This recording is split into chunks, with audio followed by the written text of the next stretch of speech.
Sarah Harper wiped the sleep from her eyes as she heard the unmistakable rumble of a diesel engine rolling up her long gravel driveway. Her heart pounded as she rushed to her window, pulling back the curtain just enough to peek outside. The sight made her stomach drop. 2 tow trucks, a county enforcement vehicle, and a handful of men in official-looking uniforms were parked in front of her barn. The sun had barely started to rise, casting long, eerie shadows across her property, but the flashing lights from the county truck made it feel like a crime scene. Without even pausing to grab a coat, Sarah threw open her front door and stormed down the steps, her boots crunching against the frost-covered ground. "What the hell is going on?" she demanded, her voice cutting through the cold morning air. One of the uniformed men, a stocky guy with a clipboard, barely spared her a glance before motioning toward the tow truck operator.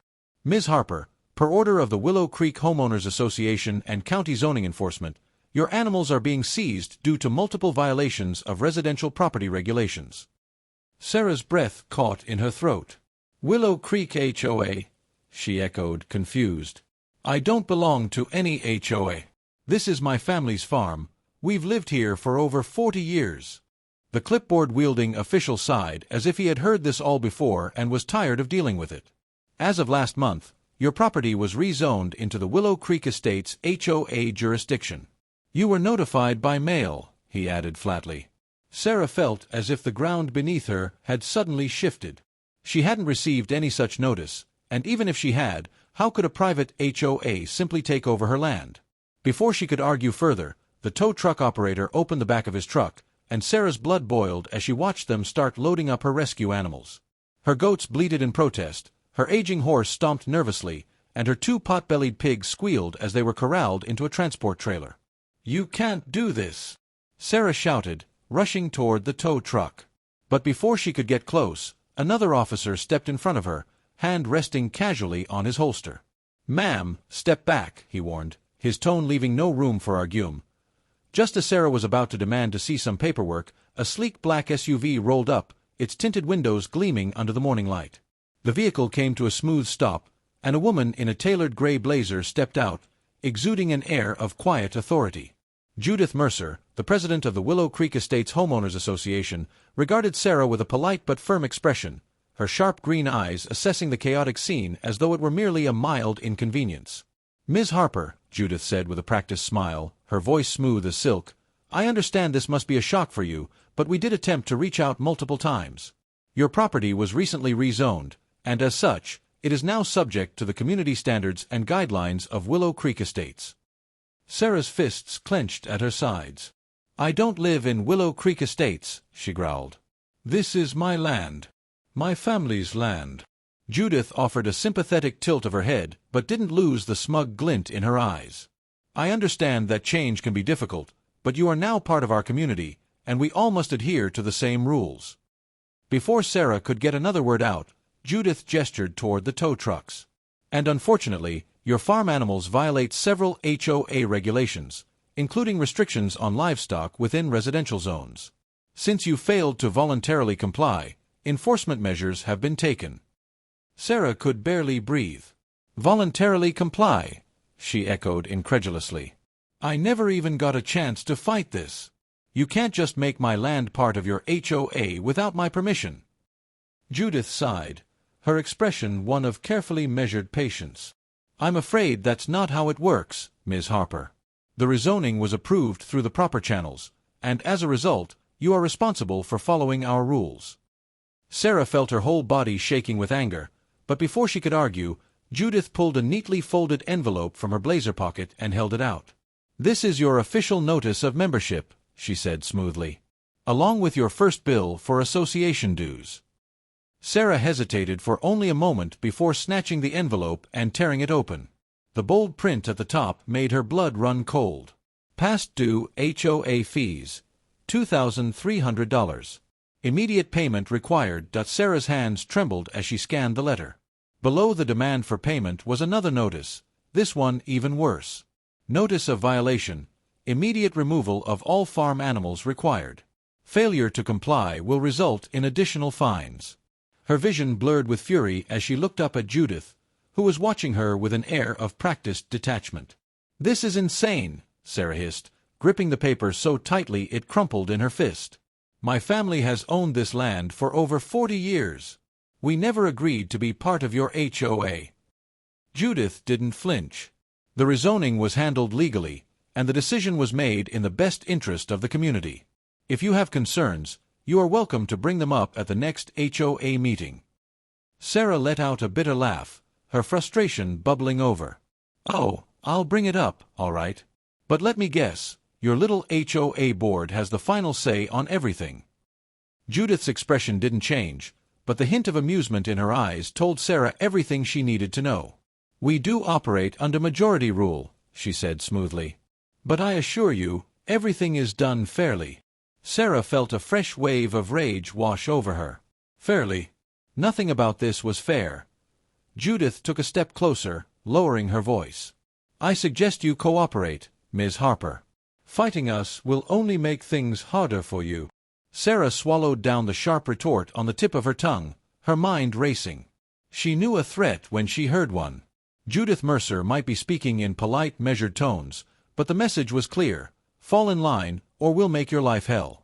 Before Sarah could respond, the tow truck driver secured the last of her animals, slamming the trailer door shut with a deafening clang. Sarah's stomach twisted as she watched her beloved rescues being driven away, their frightened cries growing fainter in the distance. Her fingers curled into fists at her sides. They might have won this round, but she wasn't going to let them take her home without a fight. Later that afternoon, as Sarah sat on her porch, staring numbly at the eviction notice and the outrageous HOA bill, another vehicle rolled up her driveway. This time, it was a sleek silver sedan.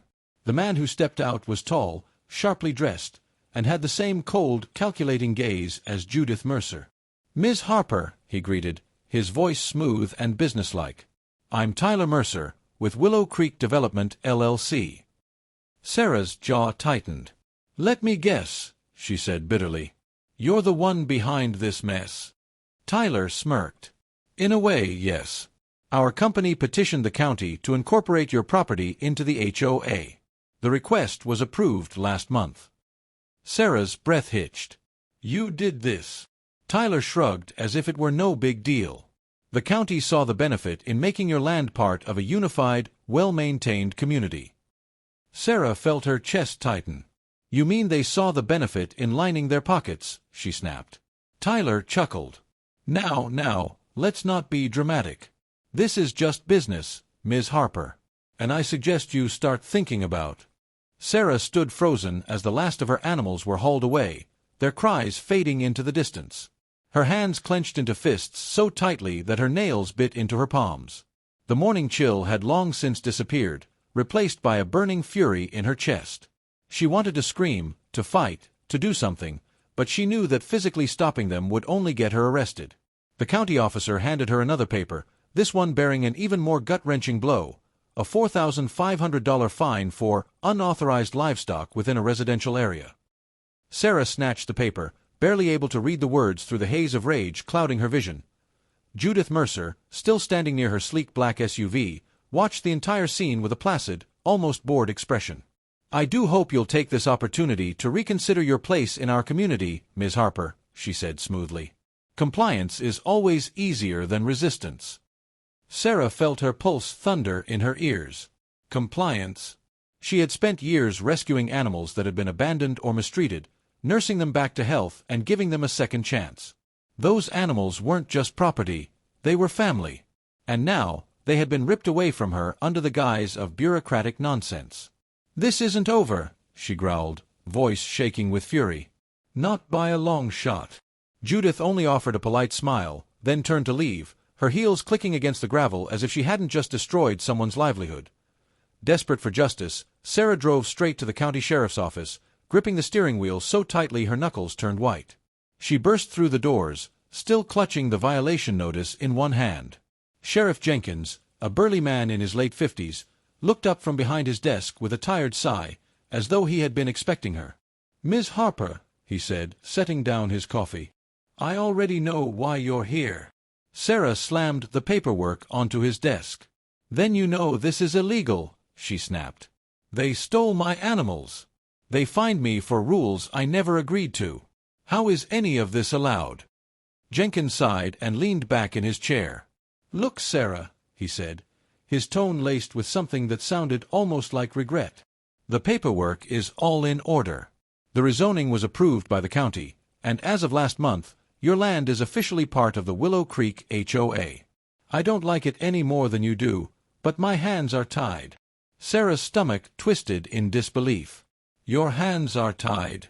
You're the sheriff. This is my land, my home. How can they just take it away from me like this?" Jenkins ran a hand over his face. "Because they played by the rules," he admitted. "Shady rules, maybe, but legal ones." Sarah shook her head, a cold, sick feeling settling in her gut. "So that's it. I just lose everything." The sheriff hesitated before answering, and in that hesitation, Sarah saw the truth. He knew exactly what was happening, but he wasn't going to risk his position to stop it. "I suggest you get yourself a lawyer," he said finally. "And be careful. People like the Mercers don't take kindly to troublemakers." Sarah's blood ran cold at the warning. "People like the Mercers," she repeated. "You mean corrupt developers who buy off politicians?" Jenkins didn't answer. He didn't have to. His silence told her everything. Determined to find out how this had happened, Sarah spent the next few days at the county clerk's office, sifting through public records. She wasn't a lawyer, but she knew something about land ownership, and none of this added up. After hours of searching, she finally found the rezoning documents for her property. Her heart pounded as she read through them. The approval had been fast-tracked through the zoning board, skipping the usual community notification process. That was illegal. There were also signatures missing, signatures that should have been required to finalize the incorporation into the HOA. And then, at the bottom of the last page, she found something that made her breath hitch: Tyler Mercer's name, listed as the primary petitioner for the rezoning. She exhaled sharply, her hands tightening around the documents. The Mercers hadn't just found a loophole, they had pushed this through without giving her a chance to fight back. The more she read, the more sickened she became. The land reclassification had been approved within a matter of weeks, a process that normally took months or even years. There were no notices sent out, no community hearings. It was as if they had deliberately kept everything quiet until it was too late for her to do anything about it. Sarah knew she had to do something, but she also knew she couldn't fight this alone. She needed allies. And she had a feeling she wasn't the only one. The HOA had done this. Sarah's search led her to another unsettling discovery, one that tied everything together. As she scoured campaign finance records, she noticed a disturbing pattern. Commissioner Daniel Phillips, the very official responsible for approving the rezoning, had received a series of large campaign donations from Willow Creek Development, LLC. The donations had been spread out under different business names, but they all led back to Tyler Mercer's company. Her hands shook as she printed out the records. This wasn't just about an overreaching HOA anymore. This was corruption, plain and simple. Mercer had bought influence, fast-tracked the zoning approval, and forced Sarah's land into the HOA against her will. And Commissioner Phillips had happily taken the money and signed off on it. Fury boiled in her chest. This wasn't just about her animals, her land, or even the outrageous fines. This was about power. Power being abused by greedy developers and corrupt officials who thought they could steamroll over hard-working people like her. She thought back to the other homeowners in Willow Creek Estates. If the Mercers had done this to her, how many others had they bullied into submission? Sarah knew she had the evidence, but evidence alone wouldn't be enough. She needed to expose them, and for that, she needed help. Sarah didn't have to look far to find other victims of the HOA's bullying tactics. After talking to a few neighbors who had been part of Willow Creek Estates for years, she uncovered a disturbing pattern. One woman, an elderly widow named Eleanor, had been fined thousands of dollars for having an unapproved garden in her backyard. Another family had been forced to repaint their house 3 times in 1 year because the HOA board kept changing the approved color scheme. A retired veteran had been threatened with foreclosure over a single weed growing in his front yard. "They fine you until you give up," Eleanor said bitterly, her hands wringing together. "Then, when you can't pay, they take your home." Sarah felt sick. "And nobody's fought back?" she asked. The older woman shook her head. "We tried once," she admitted. "A few of us got together and hired a lawyer. But then we started getting harassed. Someone slashed my tires. My friend's mailbox was smashed in. And the lawyer, he suddenly dropped the case with no explanation." Sarah exhaled slowly, the pieces clicking into place. The Mercers didn't just use legal loopholes to get what they wanted. They used fear. But this time, they had picked the wrong person to push around. "We're fighting back," Sarah said firmly, looking Eleanor in the eyes. "And this time, we're not backing down." Sarah wasted no time rallying her neighbors. If the HOA and Willow Creek Development LLC had bullied and silenced people before, they wouldn't get away with it this time. She started by knocking on doors, speaking to every resident who had been fined, harassed, or intimidated into submission. At first, many were hesitant. Fear lingered in their eyes, fear of retaliation, of losing their homes, of being targeted even worse than before. But when Sarah shared the documents she had uncovered, the fraudulent rezoning papers, the fast-tracked approvals, and the campaign donations from Tyler Mercer to Commissioner Phillips, something changed, fire lit in the eyes of those who had suffered under the HOA's rule. "They've been robbing us blind," one neighbor growled. "Threatening us like we're criminals in our own homes," another added. "It's time we stop being afraid." Encouraged by their growing determination, Sarah proposed forming an official group, the Willow Creek Property Rights Alliance. They would gather more evidence, support one another, and, most importantly, fight back together. "If we stand alone, they can pick us off one by one," Sarah told them. "But together, we're too strong for them to ignore." More people joined than she expected: retirees, single parents, young couples just starting out. People who had felt powerless for too long. They weren't powerless anymore as the alliance grew, so did their need for legal expertise. That's when Eleanor, the elderly widow who had been fined for her garden, spoke up. "My grandson is in law school," she said. "He's been studying property rights and HOA laws. Maybe he can help." Sarah immediately agreed, and soon Eleanor's grandson, Jackson, arrived, armed with textbooks, case law printouts, and an eagerness to tear apart the HOA's foundation. Jackson reviewed the rezoning documents, the HOA bylaws, and the complaints filed against Sarah and the others. His conclusion was immediate: this entire thing is illegal. He pointed to procedural violations in the rezoning process, inconsistencies in how fines were issued, and evidence of HOA overreach that went far beyond what was legally allowed. "They've been getting away with this because no one's fought back hard enough," he explained. "But if we take this to court with the right evidence, they won't stand a chance." Sarah felt a wave of hope for the first time since this nightmare had begun. They finally had a way to fight back, not just with anger, but with the law on their side. With Jackson's help, they started drafting formal complaints, preparing to take their battle to court. But they needed to put even more pressure on the HOA. That's when Sarah got an idea, one that would turn their fight into something impossible to ignore. Before launching a full-scale legal attack, Sarah had one urgent priority: getting her animals back. The $4,500 fine loomed over her like a cruel ultimatum. She had no choice but to pay it, draining nearly every dollar she had saved. But when she arrived at the animal holding facility, she was met with another roadblock.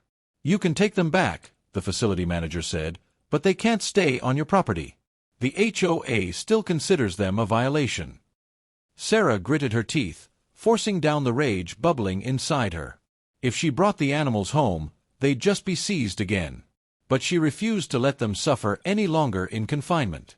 That's when one of her alliance members, a kind-hearted man named Luis, stepped forward. "I've got space at my ranch," he offered. "They can stay there until we win this fight." Sarah could have cried with relief. One by one, she led her animals into Luis's trailer, whispering reassurances as she stroked their fur. They weren't coming home, not yet, but at least they were safe. As she watched the trailer pull away, she made a silent promise. No matter how long this fight took, no matter what the Mercers threw at her, she would not stop until justice was served. And she knew just how to make that happen. Sarah reached out to Margot Rivera, an investigative reporter known for exposing corruption in local government. When she met Margot at a small diner just outside town, she laid out everything: every fraudulent document, every campaign donation, every instance of HOA abuse. Margot listened intently, taking furious notes, her eyes flashing with interest. "This is bigger than I thought," she murmured. "If we can prove that Mercer bribed officials and manipulated the zoning board, this could bring down more than just the HOA." A week later, Margot's article went live. HOA corruption scandal: how a private developer seized land, abused homeowners, and bought political influence. The response was immediate. Social media exploded with outrage, local news stations picked up the story, and residents from other communities reached out with similar experiences. The pressure on the HOA intensified. The county commissioners, who had once ignored Sarah's complaints, now found themselves bombarded with demands for answers. Sarah knew they had shaken the Mercers. But the final nail in their coffin came from an unexpected source, one of their own. Harold Jenkins, an older man who had lived in the area for decades, approached Sarah with a grim expression. "I worked for the Mercers Development Company for years," he admitted. "I knew they were dirty, but I never had proof. Until now." He pulled out an old phone, tapping on the screen before handing it to her. Sarah pressed play and froze as she listened to the voices. Judith Mercer, "Harper is stubborn, but she'll crack. If we fine her enough, she'll either sell or go bankrupt. Either way, we'll get the land." Tyler Mercer, "And if she doesn't?" Judith Mercer, "Then we make her life hell until she gives up." Sarah's hands shook as she replayed the conversation, rage surging through her. This was it, undeniable proof of their malicious intent. She looked up at Harold, eyes blazing. "We're taking them down." Harold nodded. "And this time, they won't get away with it." Armed with the damning recordings, Sarah and Jackson wasted no time filing a legal motion. With the evidence of fraudulent rezoning, HOA harassment, and now clear intent to force Sarah out, Jackson argued that immediate action was necessary to prevent further harm. The court responded swiftly. Within days, a judge granted an emergency injunction against the Willow Creek HOA, freezing all ongoing fines, evictions, and enforcement actions. The ruling was a massive victory, but Sarah wasn't satisfied yet. This wasn't just about stopping the HOA, it was about holding the Mercers accountable for what they had done. As the injunction was read in court, Judith Mercer sat stiffly at the defense table, her usual smug demeanor gone. Tyler Mercer, always the arrogant developer, clenched his jaw, barely able to contain his fury. "This is a mistake," he hissed as they exited the courtroom. "You have no idea who you're messing with." Sarah met his glare head-on. "Neither do you," she shot back. The injunction didn't just halt the HOA's actions, it triggered an official investigation. The district attorney's office began combing through the HOA's finances, while local law enforcement opened a case into possible corruption within the zoning board. But before the legal system could fully take its course, things took a much darker turn. Late one night, Sarah woke to the sound of crackling flames and the acrid scent of smoke. She bolted out of bed, heart pounding as she raced outside. Her barn was on fire. Flames shot into the sky, consuming the wooden structure in an inferno. "No!" she screamed, grabbing a hose and spraying water uselessly against the blaze. Neighbors rushed over, some with buckets, others dialing 911, but it was too late. By the time the fire department arrived, the barn was nothing but a smoldering ruin. Sarah collapsed to her knees, coughing from the smoke, tears streaming down her face. It wasn't just a barn, it was the heart of her rescue work. She knew, without a doubt, that this was no accident. Someone had done this to send her a message. But if the arsonist thought this would break her, they were dead wrong. Then a firefighter approached her, holding something in his gloved hands. "We found a security camera mounted on the side of your house," he said. "The footage might have caught something." Hope surged through her. If they had evidence, the Mercers wouldn't just be facing civil lawsuits anymore. They'd be facing prison. The footage from Sarah's security camera was clear and damning.